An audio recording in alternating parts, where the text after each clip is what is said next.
సంవత్సరాల తరబడి government job కోసం వేచి చూస్తున్నారా? కేవలం 8 నెలల్లో మీ కల నెరవేర్చుకోండి. వెంటనే కింది నంబర్స్‌కి కాల్ చేయండి. నమస్తే రమగారు. నమస్తే జయ. రమగారు, శకునాలు కొన్ని మనం తెలిసి తెలియక ఫాలో అయిపోతూ ఉంటాం. ఏదైనా మంచి జరిగినా చెడు జరిగినా ఉదయం ఎవరిని చూసాము, పొద్దున్నే లేవగానే ఏం చూసాం, ఎక్కడ ఏం జరిగింది, ఇలా రీకలెక్ట్ చేసుకుంటాం. అప్పుడప్పుడు మన మొహాన్ని మనమే అద్దంలో చూసుకున్నాను గుర్తొస్తుంది. లేదా బయటికి వెళ్ళేటప్పుడు ఎవరైనా తుమ్మినా అట్లా సంథింగ్ అన్నీ ఫాలో అవ్వకపోయినా కొన్ని మాత్రం ఆలోచిస్తూ ఉంటాం కదా. అసలు ఇవి ఎలా వచ్చినాయండి? వీటికి సంబంధించి ఏమన్నా స్టోరీలు కానీ ఏమైనా సామెతలు కానీ అట్లా ఏమన్నా ఉన్నాయా? ఎలాగైనా వచ్చి ఉండొచ్చు జయ, ఎలాగైనా వచ్చి ఉండొచ్చు. ఏదో ఒక రకమైన పాటింపు. ఓ మంచినీళ్ళు బిందె ఎదురు రావాలి. ఎక్కడికైనా శుభకార్యాల మీద వాటి మీద వెళ్ళేటప్పుడు ఆ ప్రయాణాలు పెద్దవి. ఇదివరకు ట్రాన్స్పోర్టేషన్ లేదు, నడిచి పోవాలి. ఏదో దొరికిన బండి పట్టుకుని వెళ్ళాలి. జంతువుల దాడి ఉండేదేమో కదా. జంతువుల దాడులు అవి కూడా ఉండేవి. ఊర్లు దాటడానికి అవి కొంచెం ఇబ్బంది అయ్యేది. అందుకని ప్రయాణ సన్నాహం చేసేటప్పుడు కొంచెం మంచి వాళ్ళు మంచిగా ఎదురొస్తే ప్రయాణం బాగా జరుగుతుందని ఒక నమ్మిక. అలా ఎలాగో మొదలయ్యి ఉంటాయి. అంతే అంతే.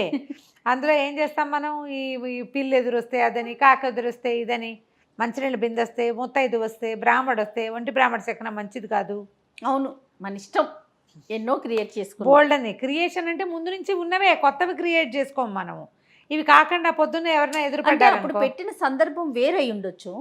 దాన్ని మనం ఎప్పుడు మాట్లాడుకుంటూ ఉంటాం కదా రమ్మగారు. సందర్భాలు వేరు, కానీ మనకి వీలుగా దాన్ని మనం మార్చుకుంటాం. ఇవాళ పని అవ్వకపోతే పొద్దున్న లేచి ఎవరి మొహం చూసానో అని గుర్తు చేసుకోండి. ఇదివరకు అట్లాగా తెల్లారు లేచి పళ్ళు నవ్వుకోవడానికి, నీళ్ళు తెచ్చుకోవడానికి నువ్వు వాకిట్లోకి వెళ్తల్లా. అసలు మన ఇంట్లోనే, మన ఇళ్లలోనే, మన బాత్రూములు మన ఇంట్లోనే, మన నీళ్లు మన ఇంట్లోకే వస్తాయి. తెల్లారు లేచి తలుపు తీస్తే ఎదురుకుండా వాళ్ళ ఇల్లు కనబడుతుంది. ఇదివరకు ఎలా ఉండేవి, ఇళ్ళు విసిరేసినట్టు దూరంగా ఉండేవి. పళ్ళు దంతధావనానికి, వంటూ అన్నిటికీ బయటకు వెళ్ళాలి. నీళ్ళు కావాలంటే బయట నుంచి తెచ్చుకోవాలి. అవును కదా. ఇలాంటప్పుడు బయటికే వెళ్ళాల్సి వస్తుంది. అప్పుడు ఎవరినో ఎదురొస్తారు, చూస్తాము. ఇప్పుడేముంది, మొత్తం కార్యక్రమాలన్నీ అయితే కానీ మనం బయటపడం ఇంట్లో నుంచి. మీ పరిస్థితి ఏంటి రమ్మగారు? ఎదురొచ్చే కార్యక్రమాలు ఉన్నాయా మీకు? ఏవో ఉంటాయి. మేము ఊరెళ్ళేటప్పుడు అప్పుడు చూసుకొని చేయ. ఒక్కొక్కళ్ళు ఉంటారు కదా, వాళ్ళకి కాస్త సెంటిమెంట్ ఉంటుంది. వాళ్ళు ఉన్నారనుకో మాతో పాటు, అప్పుడు నేనే ఎదురొచ్చి కారెక్కుతాను అనమాట. ఓహో, వ్యక్తులను బట్టి. మేమే అయితే మాకేం ఎదురు రావటాలు ఉండవు. నేను ఇంట్లో దండం పెట్టుకుంటాను, దీపం పెడతారు. ఆ వెళ్ళేటప్పుడు ఒకసారి చెప్తా, బాబు మా ఇల్లు బాగా చూసుకొని అయినా అని చెప్తాను. ఎవరికి? భగవంతుడిగా. ఓకే, మా ఇల్లు జాగ్రత్తమ్మా అని చెప్పేస్తా, వెళ్ళిపోతాం. వెళ్ళే దారిలో ఇట్లా రోడ్డు తిరగంగానే మాకు దాసాంజనేయ స్వామి దేవాలయం ఉంటుంది సందులోకి, అక్కడ ఒక దండం పెడతాను. అదే మనకి.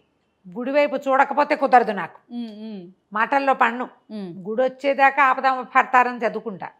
నా సెంటిమెంట్ అది. ఆ గుడి ప్రాకారమే కనపడుతుంది, గుడే మనకు కనపడదు, ఇది కనిపిస్తుంది, కమాన్ కనపడుతుంది. అక్కడ ఒకసారి ఆంజనేయ స్వామికి ఒక దండం విసిరి పెడతానమాట. ఆయన ప్రయాణం సజావుగా చేయొచ్చు, మా ఇల్లు వాకిలి జాగ్రత్త అని. ఇదే మన శకునం. ఒక్కొక్కళ్ళకి ఒక్కో రకం. అంతే. ఎదురు రావాలి. మా పక్కింటి వాళ్ళ అబ్బాయికి నేనే ఎదురు రావాలని ఉండేది. 2 సార్లు 3 సార్లు అతను ఫారిన్ ప్రయాణానికి నేనే ఎదురెళ్ళాను. ప్రెజెంట్ ఎక్కడ ఉన్నాడు అతను? ఇప్పుడు ఫారిన్ లోనే ఉన్నాడు. శభాష్. అయితే ఒక్కొక్కళ్ళకి ఒక్కటి ఉంటుంది కదా, నమ్మకం రమ్మగారు. అంతేగాని ఇప్పుడు నీ నమ్మకం నీ దగ్గర కరెక్ట్ అయింది, నా దగ్గర ఫెయిల్ అవ్వచ్చు. అంతే కదా. ఓ చిన్న సరదా కథ చెప్దాం చూడు. ఓ ఊళ్ళో రామరాజు అని ఒక ఆయన ఉన్నాడు. ఈయన వడ్డీ వ్యాపారం చేసుకునేవాడు. ఓ రోజు పొద్దున్నే లేచాడు. నేను చీకటి ఉండగానే లేచి పొరుగురు వెళ్దాం అనుకున్నాడు. అప్పులు వసూలు చేసుకోవాలి. వడ్డీ వ్యాపారులు అంటే నెల వడ్డీ వసూలు చేసుకోవాలి, లేదా అసలైన కాగితాలు ఏవో పుచ్చుకుని వెళ్దాం అనుకున్నాడు. సరే, వాకిలి తలుపు తీసేసరికి అలా వాకిట్లో అంటూ పిల్లి కనపడింది. చిచ్చి దీనోహం మండా, తెల్లవారే కనపడింది, మన పని ఏమవుతుంది చి అని తలుపు ఇట్లా వేసి వెళ్ళి పడుకున్నాడు. అయితే మన తలుపులాగా ఇట్లా వేస్తే పడిపోయే తలుపులు కాదు, గడి పెట్టాలి. ఈయన గడి పెట్టల. అప్పటికి ఎంత అయింది టైము? 4:15, 4:20 అయింది. చీకటితోటే వెళ్ళాలి కదా ప్రయాణాలంటే, లేకపోతే ఎండెక్కితే నడవలేరు. లోపలికి వచ్చి పడుకున్నాడు. తలుపేలా దగ్గరకు పడింది. అదే సమయానికి ఆ వీధిలో పోతున్న ఒక దొంగవాడొకడు ఓరగా తెరిచి లోపల నుంచి వెలుగు బయటపడుతున్న ఆ ఇంటిని చూసి చల్లగా ఇల్లు రామరాజు గారిదని గ్రహించుకుని లోపలికి వచ్చాడు. లోపలికి వచ్చి చూస్తే రామరాజు గారు పడుకున్నాడు మంచం మీద. ఆయన పోయి ఇంకా ఊరెళ్ళను ఈ పూట అని మానేసుకుని మంచం ఎక్కేసాడు. ఆయన తల వైపున గల్లా పెట్టుంది అయింది. అక్కడ పడుకున్నాడు, గల్లా పెట్టున్న గదిలోనే పడుకున్నాడు. లోపలికి వచ్చి అలాగా గల్లా పెట్టెత్తాడు. వాడు అట్టించి ఇటు వస్తుంటే గల్లాపెట్టలో చిల్లరుంది, గల్లు మంది ఉమ్. అని ఈయన లేచి కూర్చున్నాడు. లేచి కూర్చుంటే వీడి చేతిలో ఉన్న గల్లాపెట్టతో ఆయన నెత్తి మీద ఒకటి పెట్టి ఒకటే పరుగు. ఆ మనిషిని చూసేసాడు ఈయన వెలుగులో. ఓహోహో. ఎందుకంటే దీపం పెద్దది చేసుకున్నాడు బయటికి వెళ్ళటం కోసం, వెలుగులో మనిషిని చూశాడు. కొట్టేసరికల్లా హౌరవరా పొద్దున్నే పిల్లిని చూసిన ఫలితం బయటికి వెళ్ళకపోయినా ఇంటూ చూపించింది గల్లాపెట్టి కాస్త పోయిందే. లబో దిబో మొత్తుకున్నాడు. చుట్టుపక్కల ఎక్కడా దొరకలవాడు. ఈయన దెబ్బ తగిలింది. ఈయన లేచి మంచినీళ్ళు తాగి బయటకు వచ్చేసరికి జంపు, వాడు వెళ్ళిపోయాడు ఎప్పటికో. అక్కడి నుంచి ఏం చేశాడు, ఆ ఊరు న్యాయాధికారి తహసీల్దార్ ఆయనే ఈ తీర్పులన్నీ చేస్తాడు. అక్కడికి పోయాడు. అక్కడికి వెళ్తే ఆయన పేరు, ఈయన రామరాజు, ఆయన భీమరాజు. మళ్ళీ ఆ భీమరాజు ఎవరో కాదు, ఈయన చెల్లెలి మొగుడు. ఓహో. ఇది కోబ్రదర్. ఈ చిన్న చిన్న ఊళ్ళ తాలూకు హడావిళ్ళన్నీ పక్కనున్న పెద్ద ఊరిలో తీరుస్తారు. ఈయన వెళ్ళి అక్కడ చెప్పుకున్నాడు. ఆ చెప్పడానికి వెళ్ళిన చోట ఉన్న ఆయన ఎవరంటే భీమరాజు గారు, ఈయనకి స్వయాన బావ. ఇంతకీ ఒట్టి బావే కాదు, రామరాజు గారి వడ్డీ వ్యాపారానికి 10 లక్షలు అప్పు పెట్టాడు. ఉహుం. ఆయన 10 లక్షలు ఈయన దగ్గర ఉన్నాయి. ఏమో బావా ఏమైనా చెల్లిపెట్టడానికి వచ్చావా, ఏమిటో ఈ సంగతి అన్నాడు. చెల్లేమిటి నా బొంద, తెల్లవారి నిద్ర లేవగానే పిల్లి మొహం చూశాను, దొంగ మొహంది. దాన్ని చూసేసరికల్లా గల్లాపెట్ట కాస్త పోయింది, ఎవడో ఎత్తుపోయాడు బాబా, ఇక మొహం మీద బొప్పి. అసలు అందులో ఉన్న డబ్బులు నీవే, నీకు ఇవ్వడం కోసమే నేను అన్నీ సర్ది పెట్టాను. పొద్దునే బయలుదేరి వద్దామనుకున్నా, వాకిట్లోకి వచ్చేసరికల్లా వాకిలి తలుపు తీసి మొహం కడుక్కుని ఏదో చెయ్యాలి కదా. అవును కదా. వాకిలి తలుపు తీసేసరికల్లా పిల్లి ఎదురైంది. వెళ్ళి పడుకునేసరికి ఎవడొచ్చాడో తెలీదు, వాడికి అస్త ఇట్ట కొట్టేసేసాడు నన్ను, పోయింది అని లబో దిబోమని గోల పెట్టాడు. గోల పెట్టేసరికల్లా సరే ఈయన ఏం చేశాడు, ఆరవీర అందరికీ తన డబ్బులు కబురు చేశాడు. ఇంతలో ఏమైంది, సరే నువ్వు వెళ్ళు మీ ఇంటికి, మా ఇంటికి వెళ్ళిపో, మీ చెల్లెలు చాలా రోజులైంది కలిసి అంటోంది, వెళ్ళి కాస్త ఏదైనా ఎంగిలిపడి కాసేపు నడుము వాల్చి రాను మళ్ళీ కచేరీకి రమ్మన్నాడు. ఇతను ఇంటికి వెళ్ళాడు. ఇంటికి వెళ్ళి చెల్లెలు ఏదో అంత తద్దనం పెడితే తినేసి మళ్ళీ వచ్చేసరికి ఎండెక్కింది, మధ్యాహ్నం అయిపోయింది. మధ్యాహ్నానికి ఈ పక్కన ఒక సంతలో ఎవరిదో జేబు కొడుతున్న ఒక జేబు దొంగని పుచ్చుకొచ్చారు. ఓ. రక్షక బట్టలు తీసుకొచ్చారు. ఆ జేబు దొంగలో వచ్చి లోపల నుంచుని ఉన్నాడు. నేను చూడలేదండి, నేను పొరపాటున చేశానండి ఏదో చెప్తున్నాడు. ఇంతలో ఈ రామరాజు గారు లోపలికి వెళ్ళేసరికి ఆయన చూసి బావోయ్ వీడే దొంగ, పొద్దున్న నైతి పగలు కొట్టిన వాడని కేకలు పెట్టాడు. కేకలు పెట్టంగానే ఈయన అయ్యారా అవరవరా, పొద్దున్న అంత దొంగతనం చేసి మళ్ళీ మధ్యాహ్నానికి జేబు దొంగతనం చేస్తావా, తీ డబ్బులు ఎక్కడున్నాయో తీయి అంటే రక్షక భటులు ఉన్నారు. కొత్తవాళ్ళ గారు తహసీల్దార్ గారు ఎదురుకుండా ఉన్నాడు. పైగా తను కొట్టినవాడు ఎదురుకుండానే ఉన్నాడు. దొంగ ఇంకా ఆపుకోలేకపోయాడు.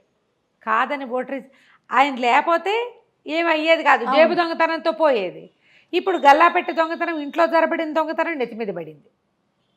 ఒప్పుకుని సరే గల్లాపెట్ట ఎక్కడ దాచాడు, ఎందుకంటే గల్లాపెట్టలో డబ్బులు వాడు చూడలా, పెట్టెత్తుపోయాడు అంతే.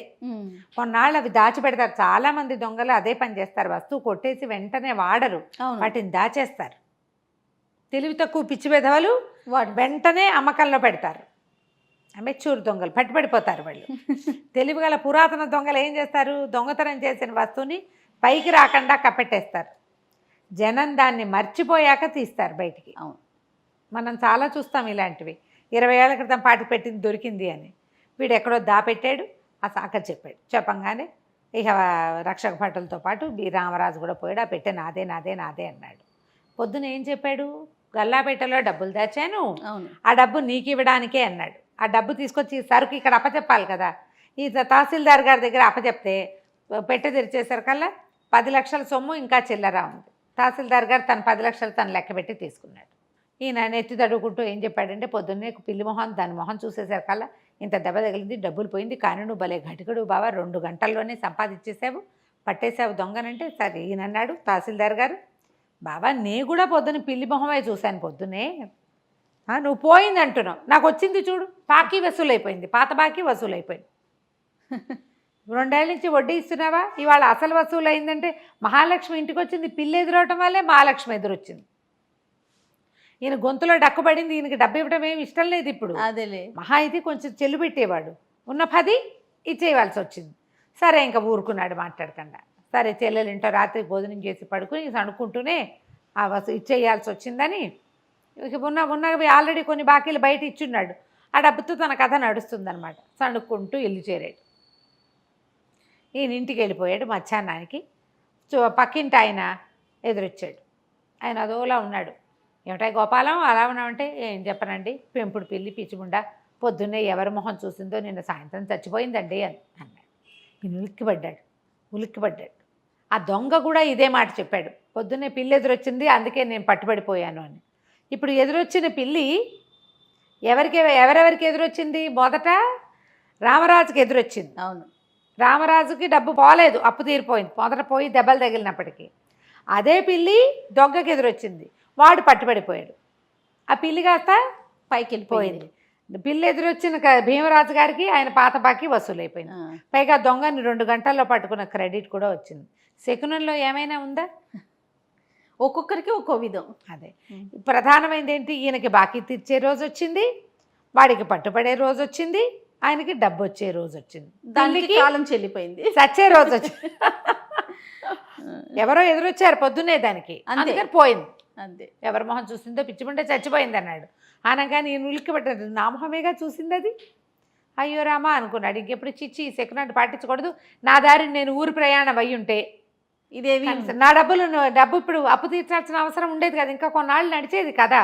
ఈసారి శకునం పాటించకూడదని 4 కొరుకుని లోపలికి వెళ్ళిపోయాడు. నేనే చూశాను అని చెప్పకుండా కథ కంచికి మనం ఇంటికి. చాలా బాగుందండి. నమస్తే. నమస్తే.